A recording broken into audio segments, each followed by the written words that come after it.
என் கூந்தல் தேவன் தூங்கும் பள்ளி அறையா மலர் சூடும் வயதில் என்னை மறந்து போவதுதான் முறையா? நினைக்காத நேரம் இல்லை காதல் ரதியே உன் பேரை சொன்னால் போதும் நின்று வழிவிடும் காதல் நதியே.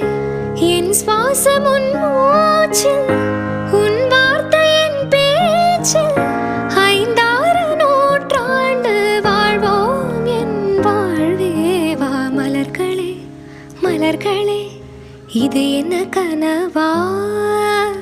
மலைகளே மலைகளே இது என்ன நினைவா? உருகியது